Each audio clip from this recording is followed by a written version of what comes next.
Good evening, ladies and gentlemen, boys and girls. What is up? And welcome back to a brand new TAT pod. First of all, Happy New Year to everybody watching. Hope you all had a brilliant Christmas if you celebrate. If you don't, well, I just hope you had a good end to 2023.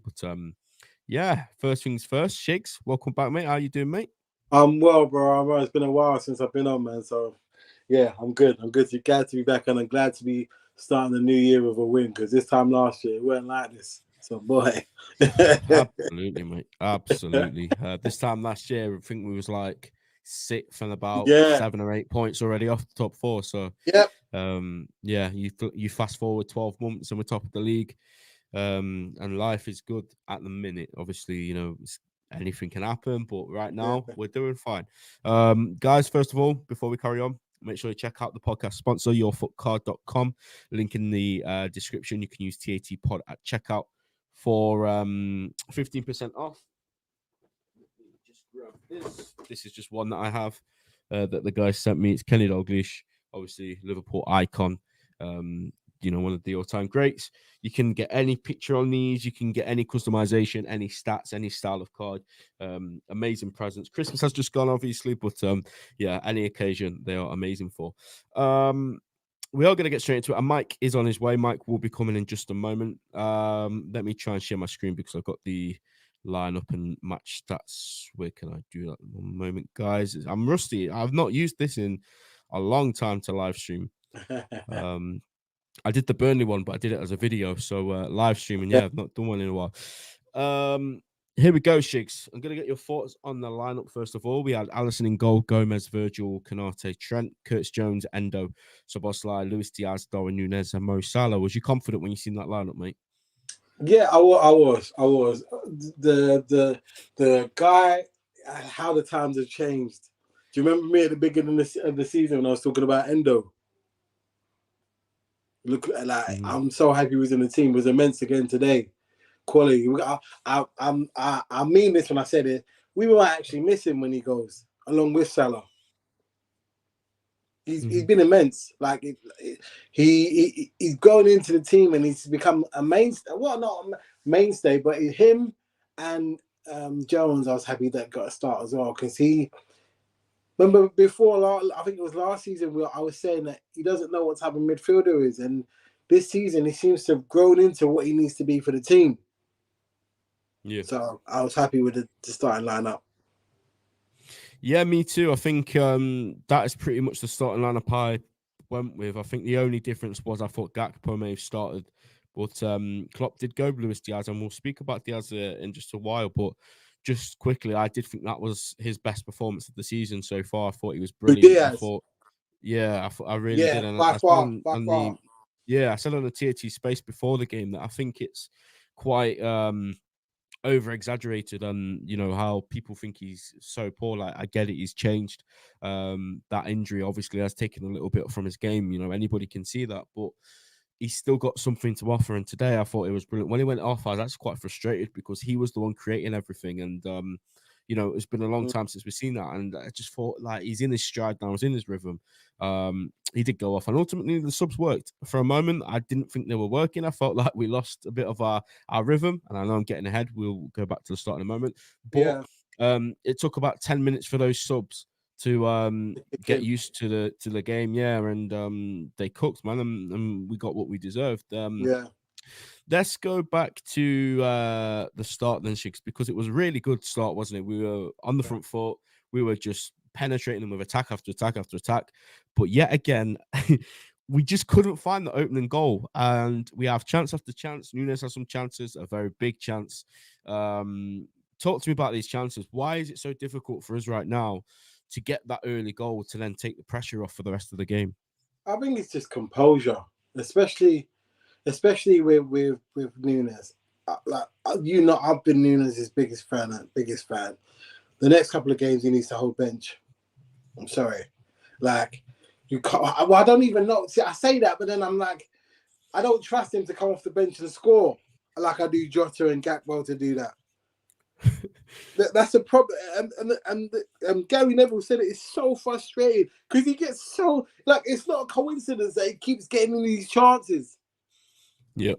But it's just he don't know how to finish. Like, you know what they should do? They should, even though people might say, "Oh, what am I talking about?" They should get Michael Owen to come in for it with him and just work on his finishing. They should do that because this guy should have easily already this time should easily have 15 goals in the league with the amount of chances he has. Easily. And it's so frustrating because I want him to do well, but he just keeps like that one-on-one chance he had when the defender made a chance. Bro, just take your time. You had time. Yeah, I like. God, thank God we won that game. Because could you imagine if we hadn't won that game? It would have been. No, I completely agree with what you're saying, and we were here from the minute Nunez signed defending him, and I will defend it. I will keep defending him in some ways because he missed so many chances today, and obviously the main one that you just mentioned, the 1v1, he did set up the goal, but I don't know that when I look at Darwin Nunez' performances, I think there's a performance of whole. I wouldn't have said that's a poor performance. No. Don't misunderstand me. It's not like no. I'm not saying you've said that. I'm not saying you've said yeah. But people will, and people will go on about it. Yes, the big chances are a problem, and like you said, if we don't win the game, that's what we're all looking back at. And nobody can defend him. In fact, I'm not even going to defend him too much today. But what I will say is, there was a moment in the second half where, again, when he got subbed off, I'm thinking, I hope this doesn't take away the threat because he's missing chances, but he is our biggest threat, and that's just a fact. You look at the amount of chances that he gets. The only problem is he needs to start scoring them. He needs to take at least one of them away, and he's not doing it at the moment. And it's like, where do we go from there? Because he's doing everything else right, but the one crucial part to his game, he's not. And I don't know if you learn that at the age he's at. Do you honestly learn to finish at that age? I wouldn't have thought so. I think it might be. I think it might just be a mental thing to him to just take a moment when the chance comes. Don't snatch it. Take a moment. Compose yourself. Like it's like everything else in this game is quality. He holds the ball up well. But it's like I said earlier. It can't be a coincidence that the chances are always falling to him. That's not a coincidence. So it's just he needs to learn how to finish. That's the only thing. And I don't know. It's a conundrum, but I'm glad that's not going to be the story of the game because we were magnificent today. We were up until that final third. Newcastle, even though they got 2 goals, they were nowhere in the game. Nowhere. No, you're right, and you're right because I think at one point the scoreline was really flattering them because, like you said, it was just absolute pure dominance from us, and you can see in the stats 7.27 xG. I think they said on Sky that's the highest xG ever recorded, and the most shots on goal in a game ever. Yeah, 34 shots, 15 on target. So, Dubravka as well. People going on about Dubravka, but a lot of them were straight at him. Listen, the man of the match kind of game. I'm not sure, man. I think a lot of the saves mate. Yeah. A lot of the saves, they were straight at him. He made some good saves. Yeah, you have. But I think it was more of our finishing not being there. But ultimately, like I say, you keep giving this team chances on law of averages, you're going to score goals. And Liverpool, no matter if we've got the Salah, Firmino, Mane, or this attack, at the end of the day, if you keep giving us them chances, we are going to score. And that's what we did today. It was frustrating a lot of the time. Of course it was, especially when Mo Salah misses his penalty, which I want to talk about just quickly, Shigz, before we carry on. Yeah. That's 4 misses in Salah's last 10 penalties. Is it time to maybe give someone else the ball? Or did he show when he scored the penalty that he still, got it? Did you see the interview that he did with Sky? No. So basically, they asked him, when he missed the first penny, was there any chance someone else was going to take the second penny? And he just looked at him like, what? Are you mad? Like, so I don't think that anybody's taking that off him anytime soon. But hopefully Summerside takes the penalties while he's away. Because that guy never misses from what I've seen. So he didn't really have a good game today as well, man. But he looked leggy. And I think he pulled up with a hamstring. So, but yeah, Salah. He's got a lot of credit in the bank. So I know he missed one. I know he missed Mr. Penny, but he scored 2 and set up 1 as well. So overall, he compensated for the missed goal, for the missed penalty. But and the second time he took it as well, a little more composed. Yeah, I think Salah as well. From the spot, just touching on that part, I think his run up in the way he's taken them, to me, it's never really been convincing. But for whatever reason, he just always manages to score them. And it's like every time he steps up to score one, I'm never actually that confident, Shigz, because of his run up and the way he strikes the ball. I'm not gonna lie. I thought he was gonna miss. There's no like, for me, it's just weird because I've heard people say like he doesn't really have a technique, he just runs and hits it. But like I say, he just scores them every time. Obviously, he's missed 4 in his last 10. The first one today, obviously, he misses, but like you say, he gets the second opportunity and then he puts it away. So I think that is him showing that, you know, these things don't really affect him mentally, and he'll just keep going. If he makes a mistake, he'll keep going. And there is a conversation to maybe put Szoboszlai on them or Trent or somebody else. You know, when AFCON starts and he is away, they are going to get that chance, aren't they? So it will be interesting to see. Yeah, hopefully it is Szoboszlai that takes them. But it's just look, I think I don't know, were you in the halftime space with me? Yeah, you were, weren't you? Like, yeah, rough. We played well today. That's probably one of the better performances we've had all season at home, considering the last 2 games we've had whereby we haven't been clinical as we need to be. So for me, look, I'm happy that we started off the new year, and the way we started off the game, we were put our foot on their neck from the beginning, and that's how we need to be at home from now on. Because, like I said, man, this next run, these next few months, these next 4 or 5 games are going to be crucial to see where we are in February, March time. So yeah, but we started well. Long may that continue. Yeah, we did. We started off on the front foot. We go into the break at 0-0, and I did think at one point, Shigz, that it was giving me the same vibes. Was it 0-0 or 1-1? It was 0-0 at halftime. Oh yeah, it was. Oh my god, yeah, it was 0-0. We had so many. I can't believe that. You know. Yeah, that's what I'm saying, Shigz. It was giving me Man United vibes. You know, when you just peppered the team so many times, but you've got nothing to show for it. That's exactly how I was feeling. And I just felt like, obviously, Anthony Taylor, we could speak about him all night. I'm not going to, because I don't want this podcast to go on all night. But I don't know. I think he made a few poor decisions in the first half, especially Joe Linton not getting booked, which I just can't believe for the life of me how he didn't get booked for that challenge. But I just felt like towards half time, the players were just starting to get a bit ratty, starting to sort of lose their heads a bit. And it's like, there's no need. They were starting to lose it. I think that was a combination of things. One, the frustration with the amount of the bookings that they weren't given to Newcastle. And 2, the amount of chances that we missed in that first half. Bro, this is not word of a lie. We should have been easily 2-3 up in the first half. Easily. Yeah, agreed. 100%. So I just think I think the frustration of the game not going their way and them not taking their chances was the reason why people were getting frustrated, because they started to lose their head. Yeah, absolutely. Half time obviously comes, and there was no changes for us, but it wasn't too long until after half time where we didn't open the scoring, and he's not ready yet. Mike is in the building, but he's not ready, so we'll give him a couple minutes. Yeah, Shigz, Salah scores his goal, assisted by Darwin Nunez after some brilliant play. By Diaz.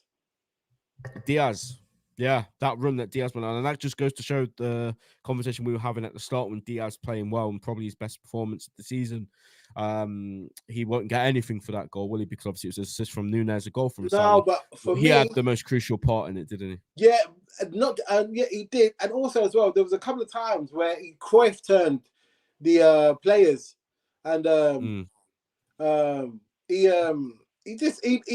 was his best performance for a while. And I just think, I don't know what happened. Maybe because Bobby Firmino and Fabinho were back in he felt some South American love and just wanted to put in a show for them. But he was, even though we didn't take our chances in the first half, I would say he was our best player. What are we saying, boys? What are we saying here, Shigz? Happy New Year. Happy New Year, brother. What agenda are you New running Year, right now? What have I walked into? That Diaz was the best player in the first half. Actually, I agree with that. No, never mind. No agenda. I agree with that. I thought he was absolutely exceptional in that first half, Shigz. I completely agree with you. I thought we were going to start. He was a menace that we've known him to be when he first came to the club.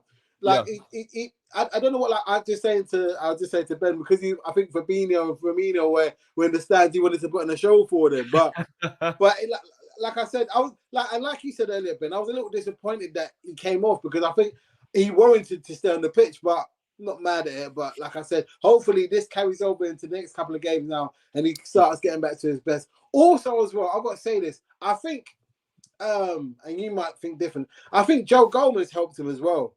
Massively. I agree with that. No, I do. I think you agreed with me twice. What's going on here? Shigz, new year, new me, bro. Yeah. New year, new me. New year, new me. I'm trying to get you on my side for when I make statements in a minute. But nah, like I said, Joe Gomez has been. Oh, what a pass by McAllister. Sorry. Unreal. I'll be talking about that. Don't worry. Slightly, he's been playing really well. So, like I said, but Diaz, for me, he was the best player. But when they brought on Jota and Gakpo, it took a little while for them to get into the game. But it just shows, man, like at the moment, the fire was the attack over the last two games. Well, the last two games before Burnley weren't where it needed to be. But I feel like they've got back into their stride. And I don't know what Jota does, but he seems to have an effect of like, he just knows where the goal is. That goal he set up for Jones, man. The thing with Jota, listen, I'll say this on Jota. I think out of our forward line, maybe moving Salah, not including Salah, he's the most composed by an absolute mile. I like that. Listen, there's conversations to be had about the four in question there: Gakpo, Diaz, Nunez, Jota. There's conversations to be had there, and I will not be on social media this week because I can't be bothered listening to the same things being said. But I think overall, Jota's composure is what probably separates him from that pack. Yeah, I think sometimes Gakpo's a bit too slow for me in his decision making. I thought he got lucky with his finish today. I don't think it was a clean. Yeah, I think you missed it. I'll tell you right now. Complete miskick. Yeah, it was a complete miskick. But at the end of the day, you get the ball in the back of the net. You get the ball in the back of the net. That's all that matters. But I don't think Gakpo's overall performance when he came on was good. However, he scored. Nunez, the complete opposite. I thought Nunez played a brilliant game. However, I can't defend it when you're not scoring. First off, I seen some people saying in the first half about Nunez saying, "Oh, he missed 3 sitters." He didn't. He missed one definite sitter, and there was one really good save. That's what I seen. The one where Salah's passed it into him, quick instinctive finish. That's a good save. The 1-on-1 where he's won the ball back off the defender, he has to score. That's for me. That's how I say it. But the second half is where things became inexcusable because there were, that for me, the header needs to be on target. If he has the header and doesn't score it, but it's on target, it's one of them. But he's not reaching back. He's not doing it. It's a clean header for him, and he's got to get that on target. There are other moments where his first couple of touches, every time we were in and around the box, were not ideal. But then I agree with you. What's going on there? I know me and Shigz on the same side. What a year we're having. You know, look at this. This should be our last pod together because this will never happen again. But his impact on the game, however, I thought was fantastic. I thought he was brilliant. You're up against the tired Newcastle side, and his movement. There's a reason he gets all these chances. It's because of how good he is in that movement side of things. But you got to finish your chance off, and I can't defend a striker that can't finish his chances as consistently as he gets them. So it really is like, if you're playing Nunez, you need to have goal scorers either side of him. Which I love Diaz. Diaz played brilliantly, but you can't play Diaz and Jota together. Sorry, it's Diaz and Nunez together. You have to play Jota with Nunez because Jota's going to finish the chances. Salah will finish the chances. Nunez, he may not, but he'll create the space for those two. Gakpo, I wasn't thrilled by his performance, but it is what it is. Maybe I'm being too critical on him.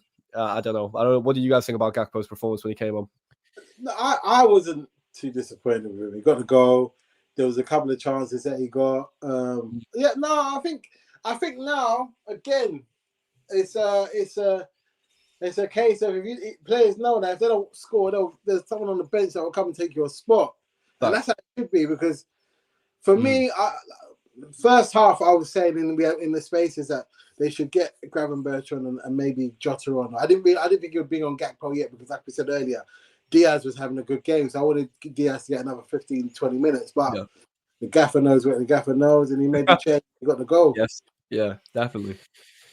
Yeah, the Nunez thing I was speaking about earlier. Actually, I think the only one really which I'm thinking you've absolutely got to score is the one that we obviously all know, the one where he's took it from the defender. He's got all the time in the world.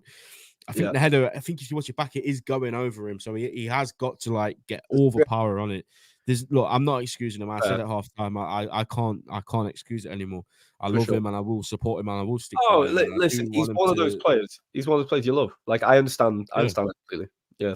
Yeah, and I still have the belief and confidence that he will turn it around, because like we've all said, it's surely impossible for him not to, with the amount of chances he gets. And if he doesn't turn it around, I've always said this, I'm giving him this season. And if he's not got 15, 20 goals in the league, so time is ticking, then maybe in the summer we do have to have a conversation. But you get rid of him? Darwin, not get rid of him, but he can't be a main man. It's the main number 9. What I will say is there's enough time for him now to go and make himself, and I'll even go as far to say Liverpool legend. If he goes and has decisive moments in runs that, ultimately go on to win something big, all these people that have already written him off, they're going to be like, oh, I probably shouldn't have gone too heavy on him, because now... Well, listen, Shigz, I'm going to come across here, but I know what you're saying, because, listen, you see it all the time with certain players that get, written off. So Curtis Jones is a great example of it. I put a tweet out earlier saying that I hope Gravenberch doesn't get the same treatment that I've seen certain players that we have be given, because Gravenberch, we're not going to see the best of him until next year. We're not. I have no expectation on him for this season. Absolutely none. If he comes on and plays well, great. If he comes on and drops a stinker, is what it is. He's a young lad. He's learning a whole new system, which he's never played in a high pressing team. Ajax were not that, right? Munich were not that. His role in this team, he's learning, and he's getting his fitness up. And I really have no expectation on him this season. In the same way that Curtis Jones, in his first couple of years, I had no expectation on him, because he's a young lad. He's learning the game, he's learning the system, and he's learning how to play our way. Jones now, look how good he is. Look how many people wrote him off. I wrote him off at one point, but when I say wrote off, I mean squad player at most, maybe loan out, maybe even sell. The majority consensus on Nunez, I feel now, is a case of we know what he can bring, but I think the majority don't believe he's going to become a 20-goal a season striker. And I think that's probably what a lot of people need to be proved, wrong for, in a way, if possible. I think it is frustrating for me when I see a lot of Nunez slander, but I don't really see criticism of Szoboszlai, who I think has been genuinely awful for a month. I really have not seen a good 90-minute Szoboszlai performance in over a month, and I'd love to hear pushback on that. You hear no argument. Oh my God, you hear no argument. Yeah, that's what I mean. What's the point of a podcast? Not arguing, boys. Yeah, because for me, start games. Nah, I'm with you, but I'm with you. For me, and this is kind of mad, because I think he pulled up with a bit of a hamstring. Yeah.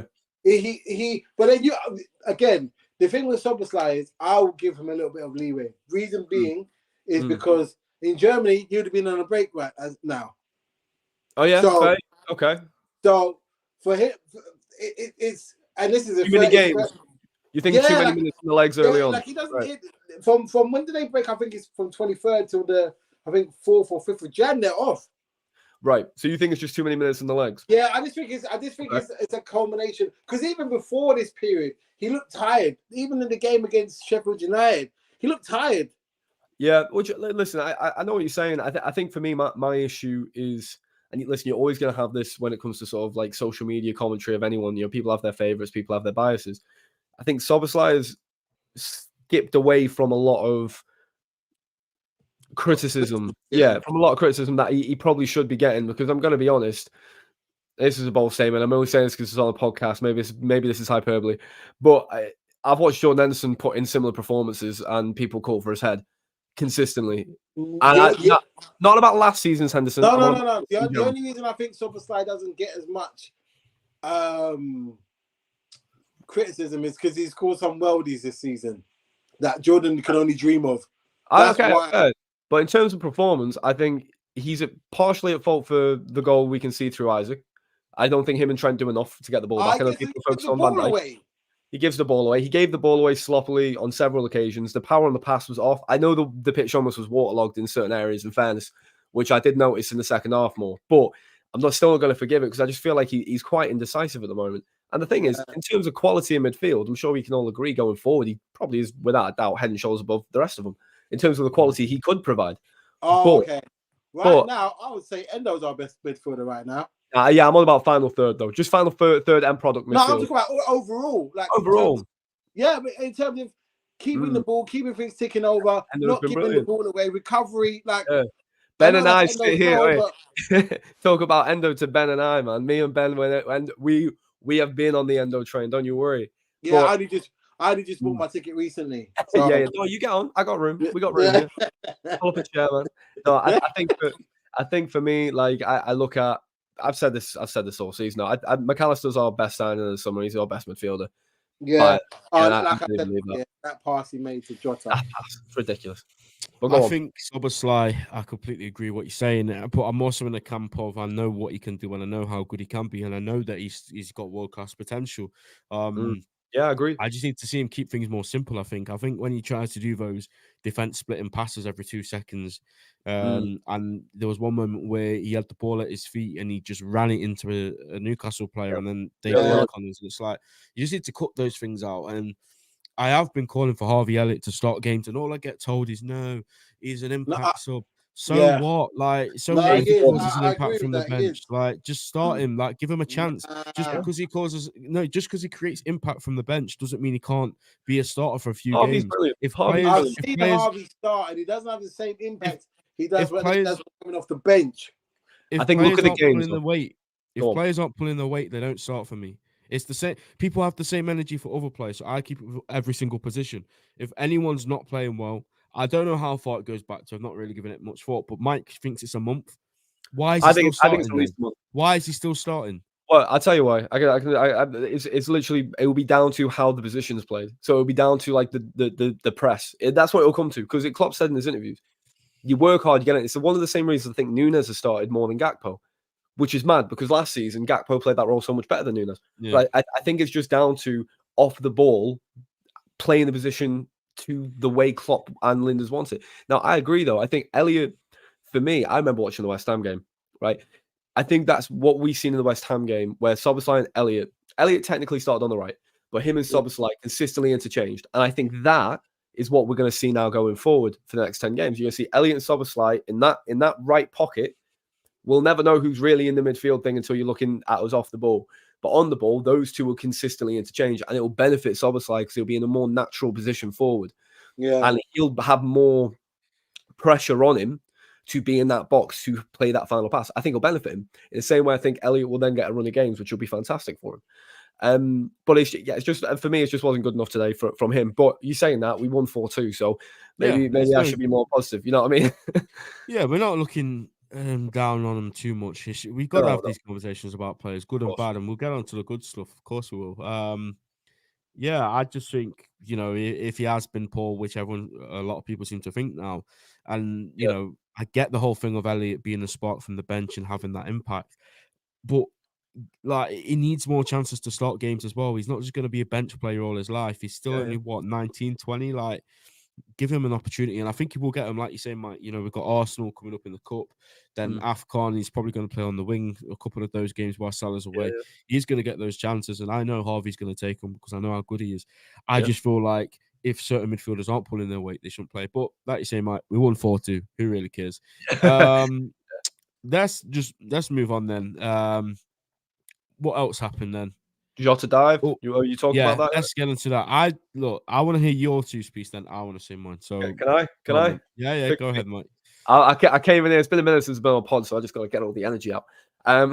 Listen, that was a dive. It's night, and I really don't get me wrong. If you're about to defend it, fair enough. But for me, that's what Nate says. No, Shigz. I tell you right now. It reminded me when Andy Carroll played for us, and Andy Carroll went through 1-on-1.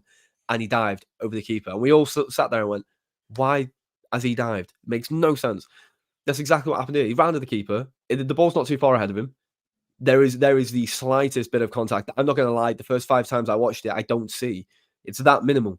So then when I his have elbow catching, but it's not. his elbow catches him and he takes 4 steps forward and then falls over. It's a dive. And what I hate so much is that I go on the timeline every day and I see, PGMOL are against Liverpool. They don't want us to win the league. It's corrupt. It's not corrupt. It's like I've been saying from the start. It's insanely incompetent. That's what it is. It's just pure incompetence. VAR have looked at that and felt like that you can't overrule it.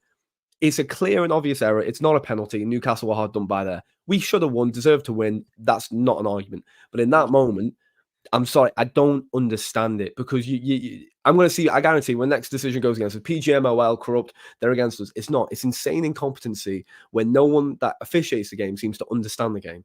And I can't understand that because what it all does is it fuels these weird speculations of they're against us. No, they're against us. No, they're against us. Every club in the league believes the PGMOL has an agenda against them.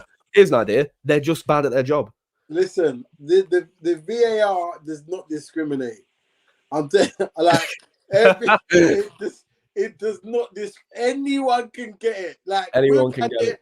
Arsenal had it. Every team. Everyone has it. Yeah. It don't discriminate. Listen, So what I will say is is, agenda. I just think, like you said, I just think it's just a flip of the coin. Hopefully, you get a team that is good at their job and is thorough, and they make decisions based on the information that they're given in the game. That's all you can hope for. It's bizarre. Go on, Ben. I know what you two are both saying 100%, and I have been guilty of saying that, like, corruption and stuff, and I do think that we get a lot worse than other teams. I will say that, and I do feel like we've been done harder by a lot of teams, and obviously the Luis Diaz thing against Spurs is the Arsenal. Without a doubt, yeah, that was what I will say is, even if you think this is a dive, which I do think there's contact, so I think he's got the right to go down. Whether he goes down easily is up to him or not. But there is contact, and you are told as a kid, if you feel contact, you're in your rights to go down, and then you ask the ref the question, right? Do you think he should have gone down? He could have scored. I don't think that's why I don't think it's a dive. Why would he not score on purpose? That's why I can't understand it. Like, I can't understand it either. Yeah.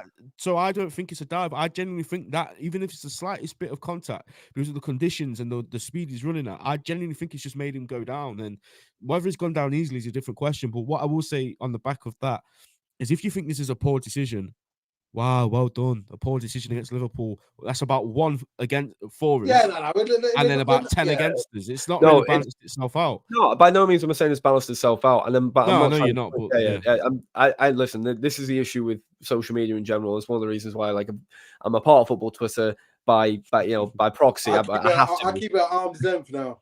Yeah, but I love the people I met on it. You know, yourself, Shigz. You know, a couple of people at TAT. But like the actual timeline is just ridiculous. I can't look at it seriously, because this is, like you said. Now Arsenal fans, United fans, and City fans are like, "Oh, PGML want Liverpool to win the league." Like, we didn't just have, what was it? What was the stats? Like the most shots in the league against any single team. Most shots, yeah. Yeah, like, come on, we battered them. Of course, we were going to get 3 points. Deserved the 3 points. The goals we conceded were sloppy on our part. They weren't good from Newcastle. Did laugh though. Did you see that? In Eddie Howe's post-match interview, he thought the Endo one was a pen. Yeah. That's clutching, man. Yeah, I absolutely can't stand that bloke. Honestly, he's a glorified PE teacher. I had a PE teacher that looked like Eddie Howe, and that's why I can't take him seriously. Know what it is? His name was Mr. Cook. If you're watching, then big up Mr. Cook. But I just don't. I said a few weeks ago that Eddie Howe will be under pressure. And people were like, "What? What do you mean?" I'm no, like, but they keep losing every single away game they play. They lose. Well, there's the next game, big one. The next one's a big one. Man. Hella injuries. They have been. They've had 9 injuries. They've had 9. Injuries are part of the game, mate. Injuries are part of the game. Come on, Ben, come on. No, come on now. If we had 9 senior players out injured and our best defensive midfielder suspended for 9 months, you would not sit here and go, injuries are part of the game. Mike, my sympathy for injured players went in 2021. I don't want to hear it. I do not want to hear injuries as an excuse. We had Nat Phillips, we had Reece Williams, we had Ozan Kabak, we had Fabinho playing at centre-back. Henderson, did anyone give a damn? No. Did anyone give us a bit of sympathy? No. Not that I wanted it, but no one cared. Everyone just get on with it. Injuries happen. So respectively, Tottenham, Newcastle, Arsenal, United, get on with it. Win the league. Go on. Listen, they aren't lucky though. They don't have players like Nat Phillips. We were very, very lucky. They don't have the Bolton Baresi, do they, mate? You know what I No, mean? they don't, and it's not their fault. But moving on from that, I feel sorry for the players. Don't get me wrong, because as a human being, it's obviously not nice for the players to get injured. But for the clubs and the fans, get stuffed, man. Honestly, get on with the game, mate. You know, I'm here for it. I'm here for it. Well, all right. So listen, move from the Jota penalty. Mo Salah's second half performance, I thought was the best I've seen of him for a while. Brilliant. Did you? Amazing. Yeah, he swapped his boots at half time. Yeah, no, not just that. And he's like, I can't leave girls to African nations with a performance like that. Yeah, he locked in, and I love that because he had even admitting that in an interview. I thought was beautiful. I liked how Salah said in his interview as well. He thinks we'll be completely fine without him. I thought that took a lot of grace for him to just be comfortable with that. I think we will be, man. I really do. I think players step up. So who are you putting there? So I told you I'm putting Elliott there and Elliott and Szoboszlai in to change the way they did against West Ham. I think that was a trial run. I really do. Okay, well, I'm not mad at it. Fair enough. I'm not mad at it either. That's how I see it. If I'm right, by the way, I don't know if you guys seen it. By the way, little text exchange I had with TAT admin that got posted online. Absolutely called the Mo Salah pen. Like absolutely. Everyone's like, oh, it's going to miss it. It's going to be awful. I was like, he's slotting it bottom left, by the way. Nailed it. Love that. Just saying, a little bit of praise. Come on now. I thought he was going to miss. I'm not going to lie. I thought he was going to miss. I was nervous, but it's a great 3 points. That leaves us 3 points clear of 5 points clear of Manchester City. You know what, Mike? I say 2. You know what? I say let's 2. Just get, they've got a game in hand. So I know what Ben's going for. I'm ready. Ben, I'm ready. I'm here for it. Get the league table up. Let's have a look. I think they're going to be 2 points behind us. City's next game is what? What's that game in hand? Is it not Newcastle? They have to play Newcastle, but I think they have. Do they not have a game before it? I might be off. They got Huddersfield in the cup, then Newcastle. Oh, okay. They're going to be 2 points behind us. Yeah, Newcastle at home. 2 points behind us. No, it's away. Yeah, City win.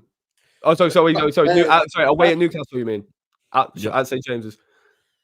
I don't know, man. I think still win. They'll lose if Man City play like they did against Sheffield United. They're winning that game 2-0. I'll call it now. That's going to be a draw, guaranteed. I'm not mad at it, but I just don't see that happening. I think it'll be a draw. At Newcastle, man, they look like they're afraid to play now. What a season Villa are having! My God, fair play. Look at that. The reason I pulled up this league table more than anything, and Mike will know exactly what's going on. Yeah, I know. This is the clip. This is the party. Mike has been putting it off and putting Be it respectful. off. Be respectful. His words cannot come out of his mouth. Mike, I'm going to ask you a question. It's a ready. yes or no answer. Are Liverpool Football Club in a title race?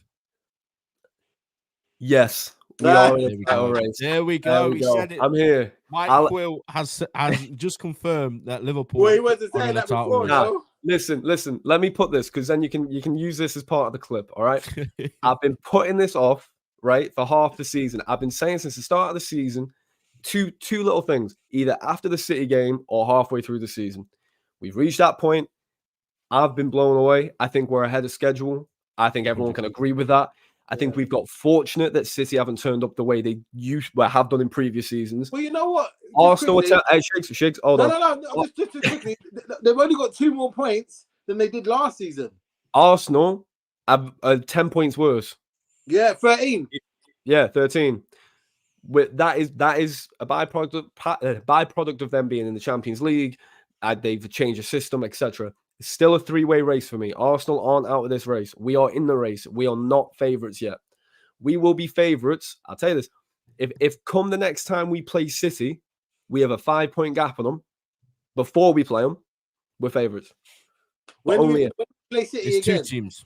It's 2 teams, guys. It's 3 teams till it's impossible. It's mate. 2 teams. I said at the start of the season, and I'll stand by this.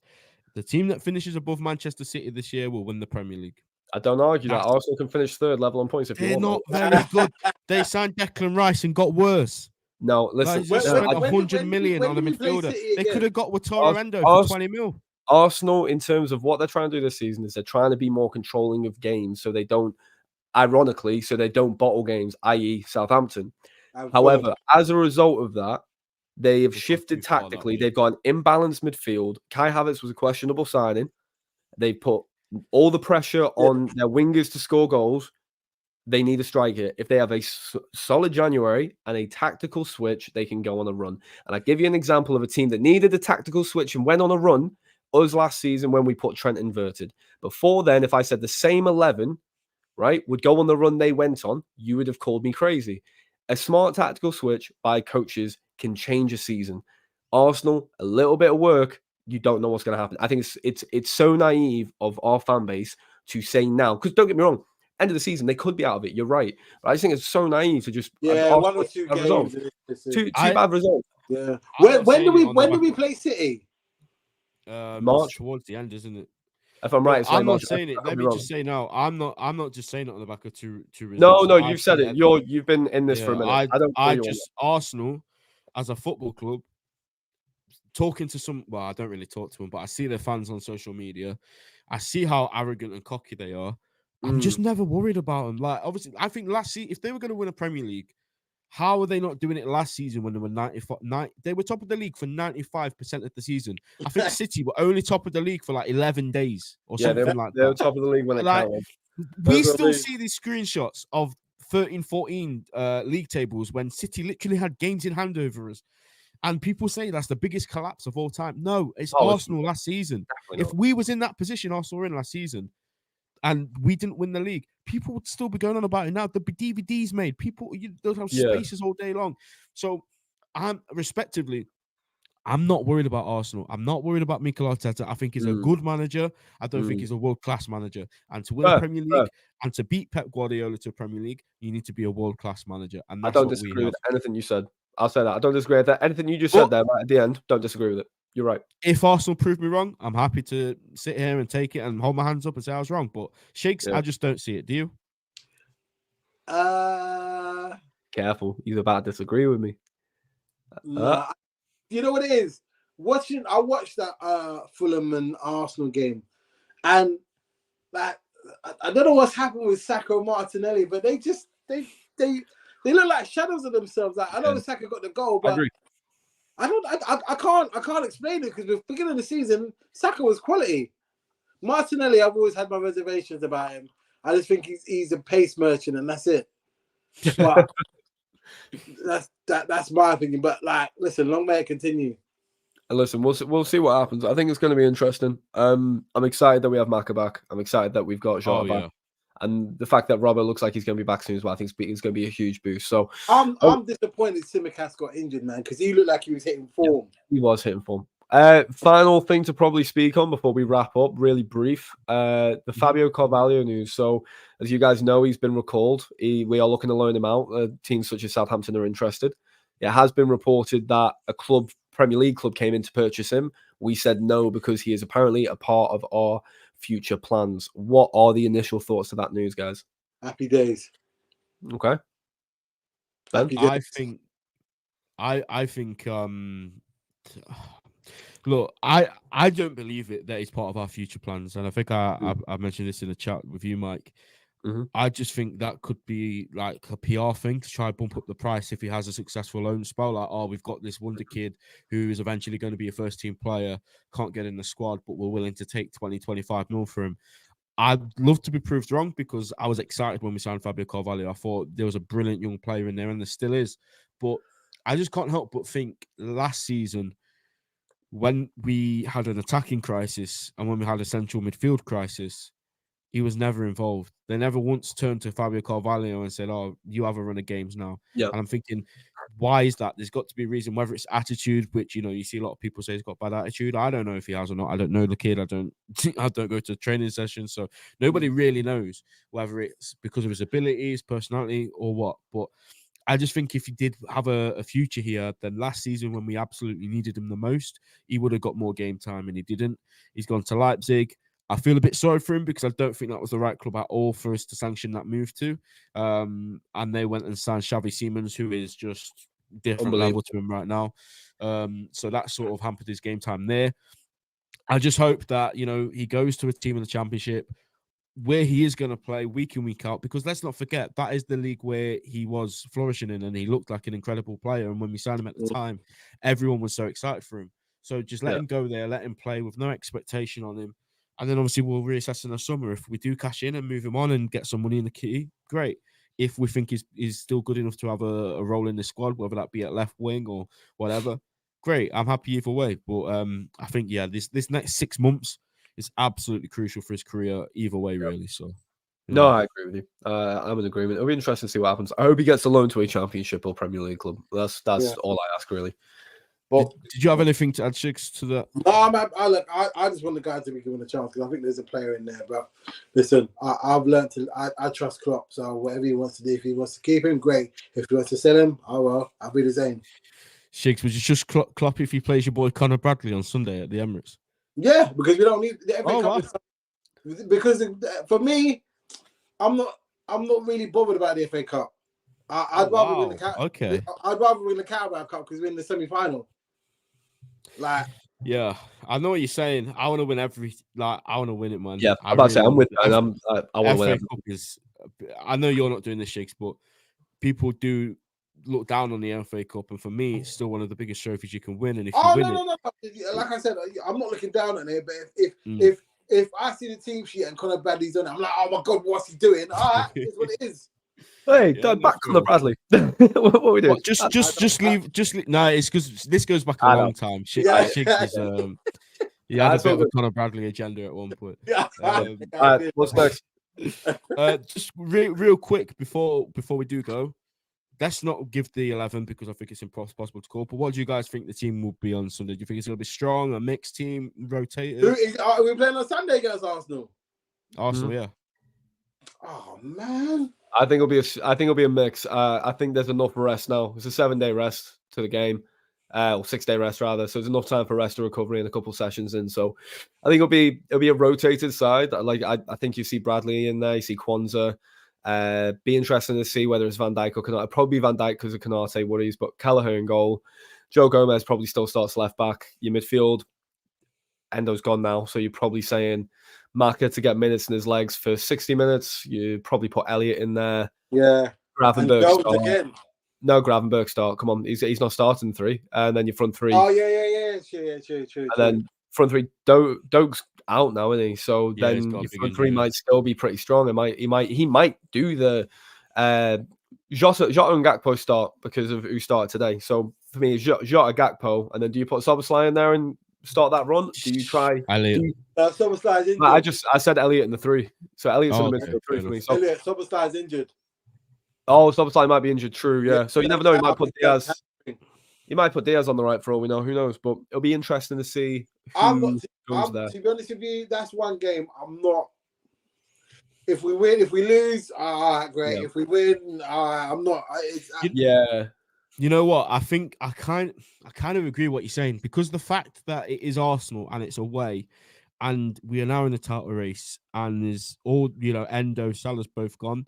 I think I'm in agreement. I think if we do lose, obviously I'm still going to be unhappy about it, but I think I can accept it a lot more than if this game was like a quarterfinal to Arsenal a bit later down. You know what I mean? I think because it's the first game in the FA Cup, which we've been absolutely stitched, by the way. I'm not going to say that's corruption either, just to let you know. But, I'm not going to say that the balls were hot, and I'm not going to do anything. I'm not going to lie. I do like that little theory though, because I remember. Do you remember when we had Chelsea on the Champions League? Always 5 years in a run.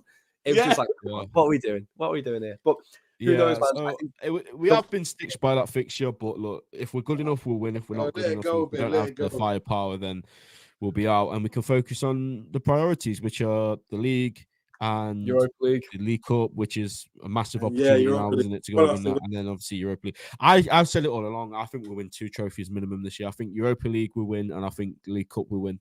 League Cup's important. We're just competent. Yeah, we just have to be competent against football. Yeah, and that's already looking like a really good season. Anything else on top of that could make it an incredible season, or furthermore, a historical season. So A lot to look forward to this year, guys. And we've started off with a bang, a crazy game of football. I'll probably watch that back tomorrow. You know, there's a mad game. I want to see that madness again.